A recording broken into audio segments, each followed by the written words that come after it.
Hello, everybody, and welcome to the first episode of Chocobo Dash. This is a relatively new show. It's a concept that a couple of my friends and I have been throwing together for a little bit. Part of the reason why I haven't been around for a while is, well, as you can see, we have a lovely new studio. We put a lot of work into getting our free company house, and I kind of commandeered part of it to do the radio show. Without any further ado, let's dive right in. I've got a guest with me today. Most of you will probably recognize the name. Elliot, welcome to the show today. Thank you very much. I'm happy to be here. All right, Elliot and I have had a few discussions not too long ago about some of the issues and some of the positives that we've seen come out of 2.2. And, well, I discussed this show idea, and Elliot decided to hop on board for the first episode, possibly more down the road. We'll see how that goes. But we decided that a show that's about once a week that just goes over some of the basic hot topics on the forums, as well as any kind of news and updates that come from Square about the game that we all love, would be an interesting subject. So why don't you go ahead and pick a topic for us to start with in 2.2, one of the big hot button topics. Well, I think one of the first ones that we should talk about, and probably the biggest one that I think is on both of our minds, is the issue of gear, which is something that has really come up and come to a fore with the 2.2 update because of how soldiery gear and how upgrades for that gear are attained. Because, as most of you probably already know, it used to be that when you would get mythology tomestones, which used to be the top tier of gear tomestones, you could immediately exchange it for item level 90 gear, or you could go into coil and get item level 90 gear as drops. Now, with the release of the new tier of coil and the release of soldiery tomestones, what happens now is soldiery tomestones are exchanged for item level 100 gear, which can be upgraded, or you can get level 110 gear as drops in coil. All well and good, except that now you can't upgrade that level 100 gear to 110 gear until you get other drops in coil. So as a result, instead of having multiple paths of advancement, the only way that you can get the upgraded gear is by running coil and getting drops, or running coil and getting the gear drops that are already 110. So it's changed from being a more open system into being a much more limited system where all of the real upgrades are now in coil. So, Nell, why don't you start off by sharing your thoughts on that? Well, in the live letter, we were promised 3 different paths of progression. I honestly think that, if anything, Crystal Tower should drop these same upgrade pieces, with obviously the same limit of 1 per week. But the 3 paths, as they stand right now, are basically run coil and get coil gear, run coil and get drops to upgrade gear, or wait 6 months and run coil, which, if you look at it, that's literally only one option. Well, technically 2, but waiting is not really an option either for people. That's like saying, oh, look, you might as well not subscribe for 6 months. And I think one of the problems, I mean, you see a lot of people who are saying on the forums, well, you don't need 110 gear if you're not doing coil.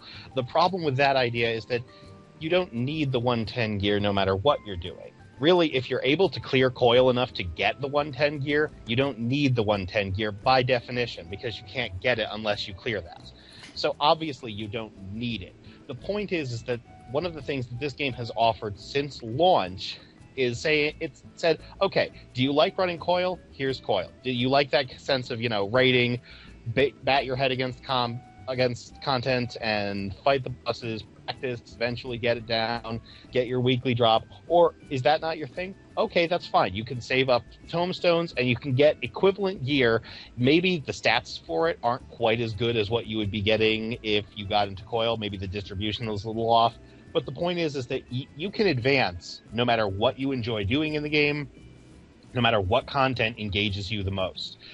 Now, this change has basically said to players, okay, you can advance however you want, but if you really want to advance, we want you doing coil. It's taken away a big angle of choice for players, and I think that's a really detrimental thing for the game, especially in an environment with so many other endgame rating options. Well, I wouldn't even say it's in a lot of other end-game raiding options. We have dungeons, which are 4-mans for the most part. We have 2 new primals, which are currently locked behind the previous 3 primals. And let's face it, Titan's a roadblock regardless, especially for anybody new, and even for some veterans, because Titan is always and has been and will always continue to be 90% of a battle against server latency. But if you look at it from that perspective, then they're not really allowing for the ability to have your character grow beyond, oh, look, you're running a bunch of dungeons this week and you can sit back and wait. They basically took the 2 paths of progression and locked it out on not only a weekly lockout, but you have to clear all the previous turns of Coil, which not everyone has completed to Titania. And on top of that, once you get to that point and are able to get that drop, you have to win against the other 7 people there, unless you have distribution with your static already. And if you do, chances are then you might be waiting 2-3 months before you get your piece because of drops and how they go. And I think that's another thing that this points to, is that this doesn't just hurt people like myself. I don't care for Coil and I don't do it. This also hurts the people who are really fond of doing Coil and running through Coil, because the previous system, it was great that, okay, maybe, you keep losing the roll for, say, your melee DPS gloves. You keep losing that roll every week, but it's okay because you get enough myth stones, you can just buy those gloves, so you're not falling behind. This way, since you're still fighting for drops no matter what, either you're falling behind because you can't get the gear drop, or you're falling behind because you can't get the upgrade drop. No matter what you do, you're falling further and further behind. And as a result, it just harms everyone, no matter how you're trying to upgrade. And the only people it supports are basically the people who have this elitist sense of, well, you don't need this gear, so we get to be the best people in the game. Yeah, that's not to say all of the raiders are like that, but there is a good chunk of them out there. There are good people who raid out there that generally do it for the challenge and for the excitement of it. Blue Garter, I'm looking at them, and congratulations for them on completing turn 9 within 3 weeks. Just goes to show that you don't need level 110 to complete the new stuff. And congratulations are entirely in order, because they worked hard at that. And, I have nothing, like you said, there's nothing against the people who like doing it for the challenge, but there's no reason to make that, the requirement. Yes. There are a lot of ways to enjoy this game, and locking one of the big methods of progression and the big signs of I'm playing well and I'm doing better and I've invested time in this character, locking that behind one method is a really bad idea. Well, we'll see what happens once Crystal Tower comes out. It'll probably drop I-100 gear and possibly upgrade tokens, but this is all speculation hearsay until then. But speaking of upgrade tokens, let's shuffle on to our next subject, which is Leviathan, that's it. Well, why don't you go for it? Since I introduced the last topic, why don't you go ahead and do this one? Well, as I said earlier, the 2 new primals, that's Leviathan and King Mugomog Extreme, are both introduced in patch 2.2. They do look incredibly fun and interesting. I personally have not been able to partake in them because I am currently stuck behind Titan. And therein lies a large problem.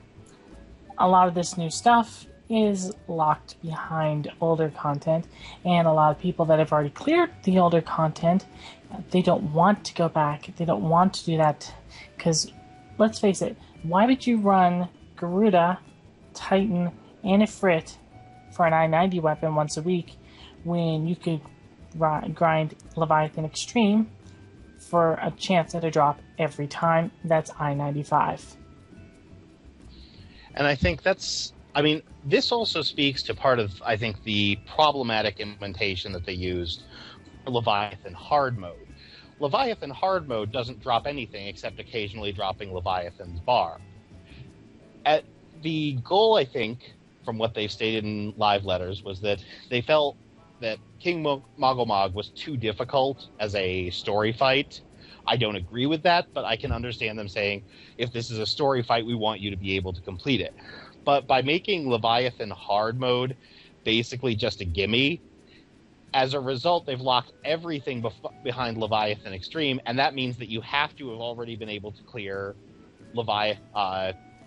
Titan, Garuda, and Ifrit. And for some people aren't able to do so. Some people simply haven't had the opportunity to do so. Some people haven't had the motivation to do so. And because let's face it, I've looked into the Leviathan fight, and that looks fun.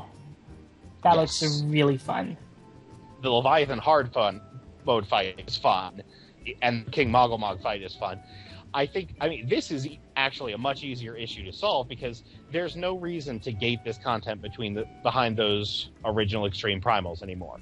The only reason is to say, well, obviously you're capable of clearing Extreme Primals, but honestly, with the item level requirements in place, you don't need to be worried about, well, someone doesn't know how to clear a fight. If you put an eye level 82 barrier on a Primal fight, pretty much everyone who's in there is going to be able to down an Extreme Primal. So I think it's just a matter of a roadblock being there on the assumption that everyone has cleared this when there are people who haven't. Like I said as well, there's latency issues. There's people that are just like, oh, well, I'd like to try it now that I'm feeling more geared, more prepared. I feel more ready to try this. And they're getting hit by the roadblocks that people pretty much cleared in progressive content a couple of hours after going live in 2.1. But that brings up another problem there, because those three primals, amongst other older content, has been given the echo buff and the public perception that seems to be going along with that. Yeah, the echo buff, for those of you who don't know, is that now when you fail at certain duties, rather than immediately just kind of being popped back to the beginning, you get a stacking buff that increases your health, that increases your damage, healing done, healing received, basically buffs everything. Now, in some ways, this is seen as kind of a crutch, because obviously it means that, after a couple failures, you're significantly more powerful. On the other hand, this in some ways can also compensate for the fact that, when you're tossed into a duty finder group with random people to fight, say, Titan normal or Titan hard mode, a first failure doesn't immediately mean you aren't going to be able to clear this. It just means, okay, now you have to go again, and you're going to have a slight upgrade this time around. And even then, it encourages a lot of people not to rage quit after a single wipe or two. Yeah. But there is the public perception of it's an insult to some players, or the handicap is there for people who are dumber than they are, or not able to perform because they aren't as good. And it's a really negative stigma that people are giving this buff. It's older content. It's not meant to always be at the forefront, to always be the big challenge, always be out there, that it has to be this insurmountable wall. Because if you keep putting insurmountable wall after insurmountable wall after insurmountable wall, when newer people keep joining the game, like with each expansion, after a couple of patches, friends tell friends, they're going to look at this and go, that's too much of a wall for me. I'm not going to be able to get from here to there before you're already done all that and going way past me. So that's what this buff is to help ease that bridge for newer people to catch up with content. And with a progression ladder, that's kind of necessary for when you're bringing in fresh blood, because you don't want to have fresh blood go, okay, I've been playing for 3 months and I'm still 6 months behind anywhere near catching up to people. This isn't worth my time. And they quit, and there goes the money. And there's also the simple fact that, the content that the Echo is being applied to at this point is all stuff, the assumption cannot be that everyone has cleared this. This is actually a lesson that MMOs in general have had to learn, is that, there are people who don't necessarily want to do this high-end content. You cannot make a game that just has an ever-escalating ladder, or you increasingly turn people off from it because they're like, either I climb the ladder or I do nothing, or at the top of the game I have nothing to do.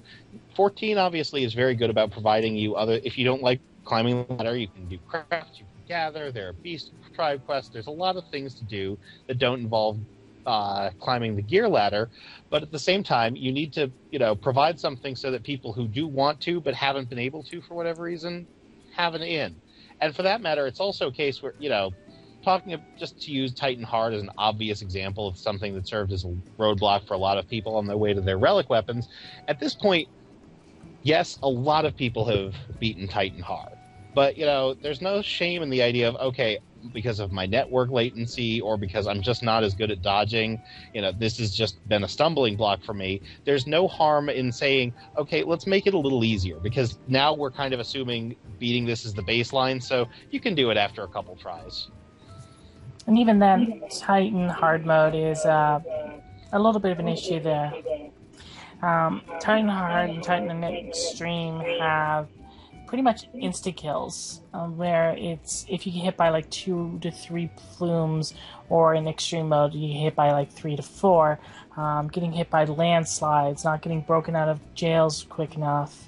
There is a lot of, if you don't perform, that's pretty much a wipe, and the Echo buff kind of helps with that. Prior to the Echo buff, for really good players after the heart phase could beat Titan.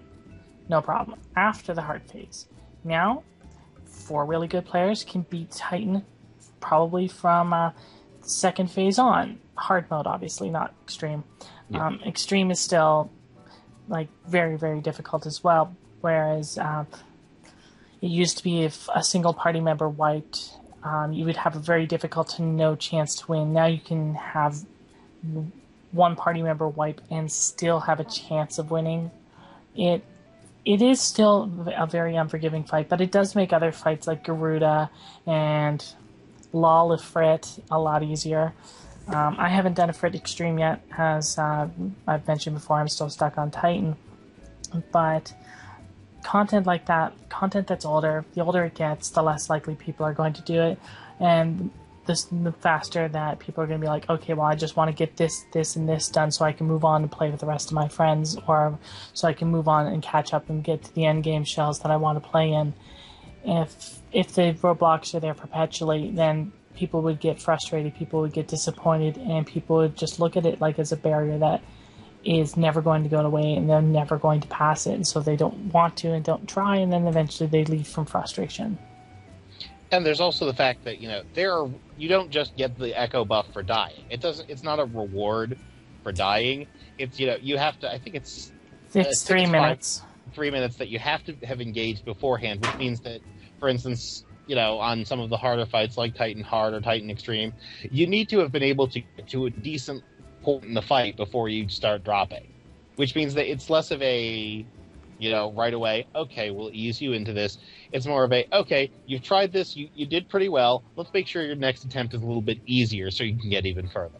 Titan X has, then that Echo buff can be more of a hindrance on Titan X than a boon, because if your DPS gets too high, he switches phases earlier, and if he switches phases at the wrong time, that can really screw over your run. So let's not, buffing people through older content that is no longer, at the cutting edge, really not that big a deal, and it doesn't need a stigma. It's just saying, okay, well, here is the catch-up mechanic. And if you don't want to use it, there's no shame in turning it off. Okay. Let's move on to another subject. Let's switch to something a little bit more large in spectrum. I'll let you chew the fat on this one. Okay. Well, the PlayStation 4 version of the game has been released, and that meant 2 new Collector's Edition bonuses for people who already owned the Collector's Edition or people who bought the PlayStation 4 Collector's Edition. And that meant, first of all, that everyone got a little wind-up Moogle pet. Very cute. It dances with other Moogles if you bring them close together. But the other thing has been the new darling of the community, the Fat Chocobo mount. You've seen previews of it, and you can search now. Pretty much as soon as those got released, people were holding impromptu parties, swarming all the way through Mordona on endless numbers of Fat Chocobos. A little bit of searching will turn up all sorts of little fan remixes for the Fat Chocobo. So it's been a big boon for a lot of people. Many people have been very fond of it, and I myself count myself as a dedicated fan of the Fat Chocobo. I think it's the best thing in the game right now. Yeah, when I first zoned into Mordona after seeing those, the words that popped out of my mouth were, "It's a Peeps show." And it's just, they put so much effort into this. Like, it seems like just this joke, and it is, but they just put so much effort into making every little movement of the thing achingly adorable. If I remember correctly, you didn't even know about walking backwards until I told you before the show. No, I didn't, and I've been riding the Fat Chocobo basically at every opportunity, and walking around with it and enjoying, just holding a stick with a green over it, just spurring it forward. Oh, it's so adorable, yet so derpy. There's not much to say. I mean, it's in every way just a functional mount, but it's one of those cute little touches that help make things a little more personal. And it also comes with its own special mount music, which is the classic beautiful. Fat Chocobo theme. Oh, it's so adorable. But it does have me thinking on one thing. Oh? There is, last I checked, it was at least 38 pages, a topic on the forums requesting that the Magitech Reaper mount that you get for completing the 2.0, not 2.1, so the first entire major story arc. So the 2.0, when you complete that, you get the Magitech Reaper mount. People have been requesting that they switch it to the Final Fantasy VI Terra's theme, which is where the trailer for the mount actually first had the music. And it's kind of iconic because the Magitech Reaper is a symbol from Final Fantasy VI, and that theme does play when it first marches through the Snowlands to Narshe. And I don't know, I mean, they've talked about it before. I'm kind of surprised that they haven't already done it. I can only guess that it's something where either they want to use that remix for something else, or for some reason it's coded into the game in such a way that it would be incredibly annoying to set that up. Worst comes to worst, they could always just rewrite a few lines of codes, send everyone a new version of the mount with the theme attached to it, and it just overrides the old one. That would be what I'd hope, but I mean, it's not an enormous issue to me, mostly because I have turned off mount music, but I think the Fat Chocobo does remind us how much those little tunes can actually impact your enjoyment of the game. One of the things that 14 does very well is its musical cues and the shifts from area music to battle music, and even the different battle musics depending on what zone you are fighting in any given moment. And for a long time, we've had basically two mount musics, the one for your chocobos and then the one for every other kind of mount. And the Fat Chocobo reminds you that, nope, we can actually do more with this technology. There is more opportunity to explore this and give the mounts a little bit more flavor. And as long as we're talking about flavor, I think there is a very relevant thing that we should probably talk about. And Nell, I'll let you take this one away. Yes, the new crafting recipes and some of the nice, awesome things that come along with it. The new crafting recipes require master workbooks. There is 2 types of books. There is prism books, and there are 7 of those, one for each of the major crafts that actually makes apparel gear. And then you also have 8 master recipe books, which are new recipes, about, I think, anywhere from 4 to 8, depending on the individual craft. And they are 3-star recipes. In order to get those, you do have to high quality certain items and trade them in.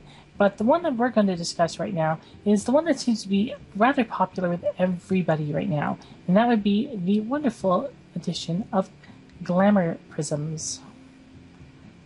Yes, glamour prisms are the game's vanity system, which basically allow you to select an item that your class could normally wear, select the item that you currently have equipped, use a glamour prism, and then basically overwrite the natural appearance of that item with the appearance of your chosen item.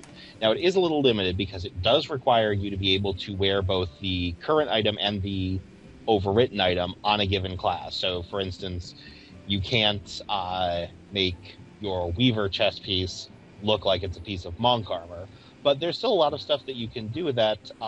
Perhaps we should get up and demonstrate a couple of our own outfits? Certainly. I will switch to my Paladin Mythic armor. And let me put on my high-level Paladin set. As you can see, this is actually the Paladin Mythic armor. It is almost completely mythic. I am only missing the headpiece. But I have replaced it with almost all of the Brave Flock's infantry set, the Lord's Gauntlets, and Mailbreaker. Meanwhile, over on my case, I have almost all of the Paladin Myth set. I actually have the Soldiery chest piece, the Weathered Nock Lorica on. But as you can see, I've turned it into a shirt with a couple pieces of the Cavalry set from Brave Flocks, and using the Blazefire Saber, which was from the Final Fantasy XIII Lightning Returns event. And I'm also using a pair of pants that is actually an archer set, but it can be equipped by any Disciple of War for my pants. So as you can see, it's still fairly versatile because you still have options, even in the event that the item in question isn't useful for that class. As long as you can still equip it, you can still put it in there. And let me actually switch over to my Scholar set to demonstrate what I mean by that. What I'm wearing for hand and leg armor are weathered gauntlets from 1.0. These items have no stats on them, just armor, just defense and magic defense, so they're pretty much useless for anything, but since they can be equipped by any class, I can use them as glamour items for classes that could normally never equip heavy armor like that, such as the Scholar, which I'm currently playing as. And I'm going to switch over to my Summoner gear. I am wearing a 1.0 special Summerfest item called a Yukata. And I am wearing the summer dress, but in actuality, I am currently wearing the Weathered Evanstar coat and the Summoner's waistclout. Let's get back into something a little bit more comfortable.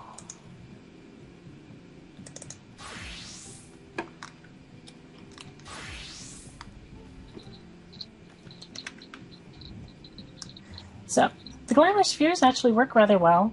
They're very simple. The only issue I have is the materials involved in some of them.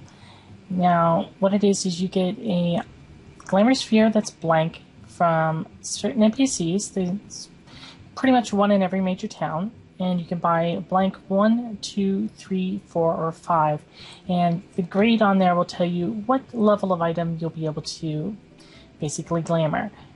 You want the item level that you're using to put on. So if I'm using a level 1 sword, and I am going to put it on a level 90 sword, I would only need to use the level 1 glamour sphere because that's the item I am putting onto the level 90. But the problem in that lies the fact that making a level 1 sphere and making a level 5 sphere require the same ingredients. And it's kind of pointless because, for one thing, some of the ingredients required are not hard to acquire precisely, but time-consuming and somewhat annoying. For instance, making Weaver glamour prisms require you to go out and get dew thread, which requires farming a bit of dire mites, as well as getting cotton thread so that you can make some velveteen. And that's the case for every tier. Now, on the one hand, I'm glad that, for instance, making grade 5 prisms doesn't require you to go get incredibly high-level materials that can be used for other high-level crafts. But at the same time, having everything using the exact same materials seems to kind of defeat the purpose of having 5 separate grades. The only thing I could think on that would be is they probably looked at materials that didn't sell a lot or weren't moving on the markets a lot and decided to introduce these in order to get them up and selling again. That's the only thing I can think of. But I'm not even sure about that, because at the same time, for instance, we have things like velveteen, which has always sold well because it's annoying to have to go and farm dire mites. Okay. Well, if you have any comments you want to make on any of the subjects that we've pretty much gone over, you could definitely leave a comment in the box below. and I'll be trying to address any comments that are made in the next episode. Hopefully, Leah will be able to join me here next time. I'm hoping so. I definitely had enjoyed myself here. All right. So, I'd like to announce once again my triumphant return to doing some podcasts and episodes. Dungeon Raid will probably still be on hiatus for a while until we can get the band back together. We've been having some issues with that, combination of recording issues, driver issues, computer issues. So it's pretty much taken a massive backseat while everything gets sorted out between everybody. But once everyone is back in order, we'll get that show back up and running. Good Morning Eorzea is indefinite at the moment. I will see what I can do, but I pretty much more enjoy Chocobo Dash because I actually get to interact with people right now. So hopefully Chocobo Dash is just as popular. And with that, I'd like to thank you once again for joining me, Elliot. Not a problem. Happy to be here. All right, and bidding you all adieu.